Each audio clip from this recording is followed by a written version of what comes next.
What's going on, everybody? It's Jay here, and I want to start off this video by saying sorry. It's been a hot minute since I made my last video, a month to be exact, but it's spring break now, so I finally got a breather, a chance to get back to my videos, and you'll definitely see more from me during this month and in the future. Now, this is the second installment in my Reasons Why series. It's a new series I'm starting for this channel. If you want to see my first Reasons Why video, it's on Anthem. I'm going to go ahead and leave that link down in the description for you below. But with all that aside, let's go ahead and get started on the reasons why I think Sekiro Shadows Die Twice was a meh game. So I want to first start off by talking to y'all about the story itself. It basically, and no spoilers, it follows that of young samurai Sekiro protecting his master Kuro, because the special thing about Kuro is he has what's known as dragon's blood, and this blood allows him to be immortal and anybody who he deems worthy to be immortal as well, which is why in this game you can resurrect yourself multiple times because of the dragon's blood. But the major setback of overusing dragon's blood is that for those who are not deemed worthy, they're infected with dragon rot. So if you revive yourself too many times in this game, you can walk around and see the NPCs as they're infected with dragon rot and could possibly die. Now, in my playthrough alone, I haven't had any NPCs die on me, but I wouldn't say that, you just go ahead and use dragon rot as much as you possibly can. Still be careful. Now, my opinion of the story, I think the story was trash. Like, it had a really good base, a really good structure, but I think they sacrificed the story for the combat and the difficulty of the bosses. I really think that sucks, because this could have been a really good story. Another problem I had is that it was really short. Like, if it wasn't for the difficulty of the bosses, I could have beaten this game in one day, like, no lie.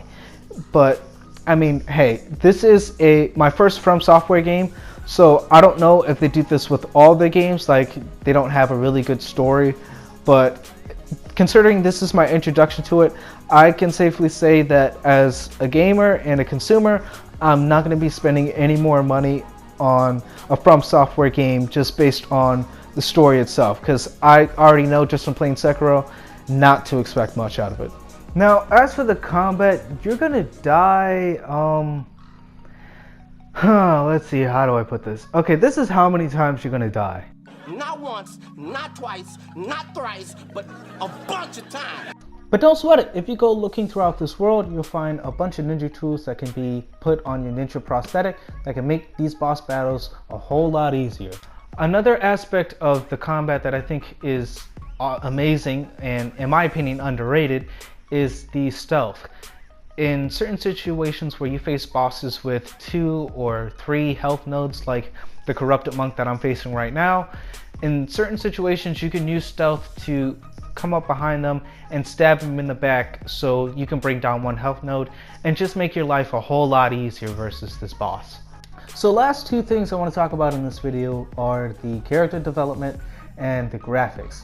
As for the character development, just like the story, it was pretty much non-existent. They were all one-dimensional characters. From Software didn't really do too well on creating characters that I could have a connection with, characters that I could care about. But a plus on this game would be the graphics. I really think that they did well, very well, on the Japanese art style and many of the buildings and the design of the villains. The sparks that fly when you clang your swords together, I thought that was a really awesome addition to the game too. It's just the art style and the combat does not save this game. It can't stand alone just on that. You really need to bring together great characters, great story, great graphics, and great combat to have a great game, which is why Sekiro to me is just meh. If you are familiar with From Software games and you have played most of the games and they're all like this, then I would say be prepared to play a game that you've played thousands of times before. As for the newcomers to From Software, I would say don't expect much out of the story. Prepare to be challenged though. If you are looking for a challenge in video games, I would definitely say this is the place to go. Well, you guys, this video was a little short, but this was a short game, so I didn't really have too much to say on this one.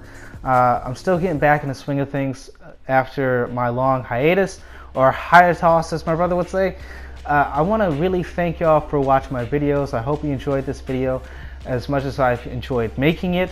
Please like, share, comment, subscribe, and when you do, go ahead and hit that notification bell so you know whenever I upload. Thank you for watching my videos, and God bless.